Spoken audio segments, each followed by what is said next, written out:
இன்னைக்கு என்ன பேசுவேன்? இன்னைக்கு ஸ்பெஷல் கேரளாவோட இலையடை. அதுக்கு 1 கப் அளவுக்கு அரிசி மாவு, அதுக்கு தேவையான அளவுக்கு உப்பு, சூடாக தண்ணி எல்லாத்தையும் சேர்த்து நல்லா பிசைஞ்சு எடுத்துக்கோங்க. அதோட கன்சிஸ்டன்சி இப்போ நான் காட்டுறேன் பார்த்தீங்களா, இந்த மாதிரி இருக்கணும். தென் ஒரு பேனில் கீ ஆட் பண்ணிவிட்டு அது கூடவே துருவன தேங்காய் 3/4 கப் அளவுக்கு ஆட் பண்ணி நல்லா வறுத்துட்டு அடுப்பை ஆஃப் பண்ணிவிட்டு 1 கப் அளவுக்கு பவுடர் வெல்லம் இன்றைக்கி நான் சேர்த்திருக்கேன். நீங்கள் கட்டி வெல்லமாக இருந்தால் கரைச்சி வடிகட்டி சேர்த்திக்கோங்க. தென் ஏலக்காயும் சேர்த்து நல்லா வறுத்து தனியாக எடுத்து வச்சுக்கோங்க.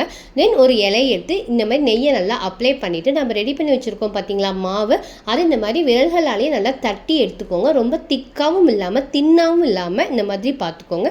தென் நடுவில் கோகனட் ஸ்டஃபிங் வச்சு ஃபுல்லாக சீல் பண்ணிவிடுங்க. சீல் பண்ணுறது கவனமாக பண்ணுங்கள், வெளியில் அந்த ஸ்டஃபிங் வராத மாதிரி பார்த்துக்கோங்க.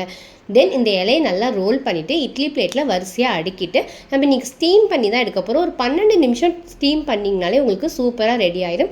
ஸோ வந்து இட்லி பாட்டில் ஒரு 12 மினிட்ஸ் வச்சு எடுத்தீங்க அப்படின்னா சூப்பரான இலையடை ரெடி.